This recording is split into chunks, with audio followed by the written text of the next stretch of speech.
Sistem perekonomian Majapahit.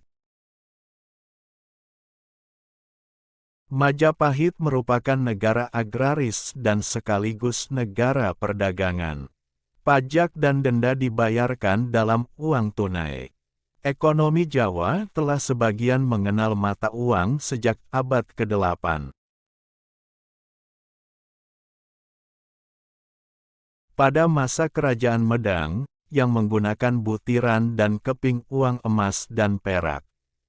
Sekitar tahun 1300, pada masa pemerintahan Raja pertama Majapahit, sebuah perubahan moneter penting terjadi.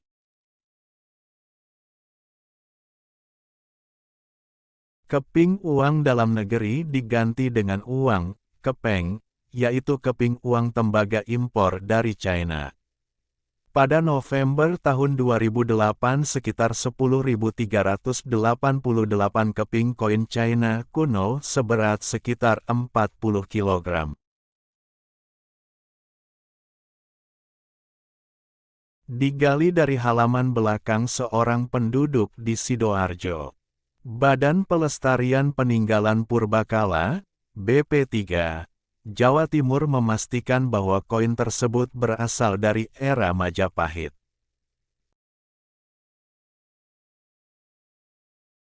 Alasan penggunaan uang logam atau koin asing ini tidak disebutkan dalam catatan sejarah. Akan tetapi kebanyakan ahli menduga bahwa dengan semakin kompleksnya ekonomi Jawa, maka diperlukan uang pecahan kecil atau uang receh dalam sistem mata uang.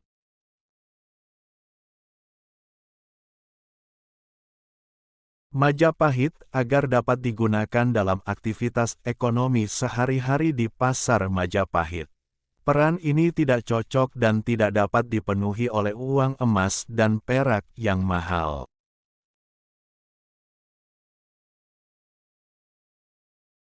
Daoyi Zi, yang ditulis sekitar 1339 m, menyebutkan tentang kekayaan dan kemakmuran Jawa pada masa itu.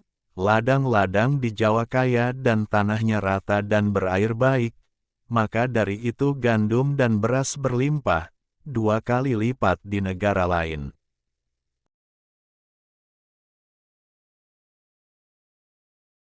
Orang-orang tidak mencuri, dan apa yang dijatuhkan di jalan tidak diambil. Pepatah umum, Jawa yang makmur, berarti negara ini. Pria dan wanita menutup kepala mereka dan mengenakan pakaian panjang. Beberapa gambaran mengenai skala ekonomi dalam negeri Jawa saat itu dikumpulkan dari berbagai data dan prasasti.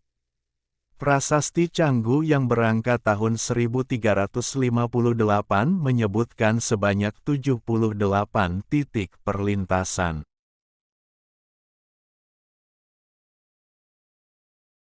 Berupa tempat perahu penyeberangan di dalam negeri, Mandala Jawa. Prasasti dari masa Majapahit menyebutkan berbagai macam pekerjaan dan spesialisasi karir, mulai dari pengrajin emas dan perak,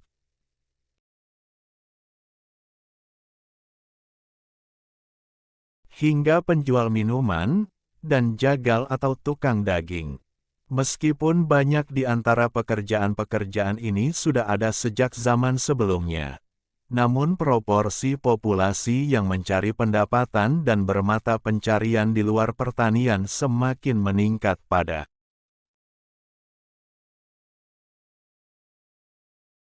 era Majapahit. Menurut catatan Wang Taiyuan, pedagang Tiongkok, komoditas ekspor Jawa pada saat itu ialah lada, garam, kain, dan burung kakak tua, sedangkan komoditas impornya adalah mutiara, emas, perak, sutra, barang keramik,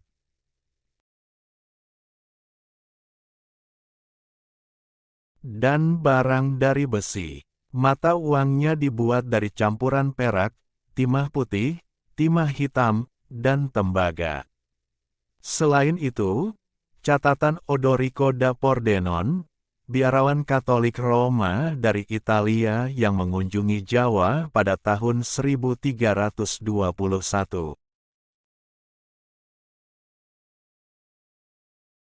Menyebutkan bahwa istana Raja Jawa penuh dengan perhiasan emas, perak, dan permata. Kemakmuran Majapahit diduga karena dua faktor. Faktor pertama adalah kesuburan lahan di lembah Sungai Berantas, dan Bengawan Solo di dataran rendah Jawa Timur Utara.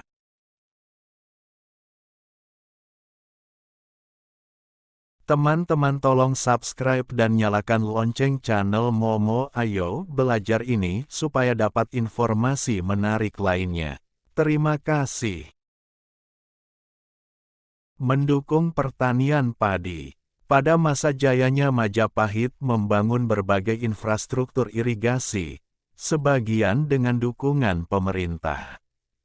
Faktor kedua adalah pelabuhan-pelabuhan Majapahit di pantai utara Jawa, yang berperan penting sebagai ekspor-impor serta transit bagi komoditas rempah-rempah dari timur, Maluku. Pajak yang dikenakan pada komoditas rempah-rempah yang melewati Jawa merupakan sumber pemasukan penting bagi Majapahit. Nagara Kertagama menyebutkan bahwa kemasyhuran penguasa Wilwatikta telah menarik banyak pedagang asing, di antaranya pedagang dari India, Khmer, Siam, dan Tiongkok. Pajak khusus dikenakan pada orang asing, terutama yang menetap semi-permanen di Jawa. Dan melakukan pekerjaan selain perdagangan internasional. Majapahit memiliki pejabat sendiri untuk mengurusi pedagang dari India dan Tiongkok yang menetap di ibu kota kerajaan maupun berbagai tempat lain di wilayah Majapahit di Jawa.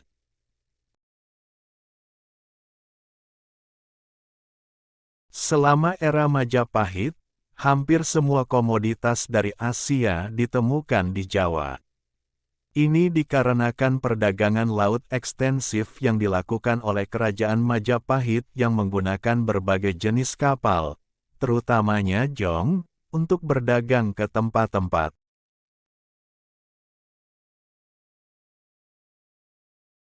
Ma Huan, penerjemah Cheng Ho, yang mengunjungi Jawa pada 1413, menyatakan bahwa pelabuhan di Jawa adalah memperdagangkan barang dan menawarkan layanan yang lebih banyak dan lebih lengkap daripada pelabuhan lain di Asia Tenggara.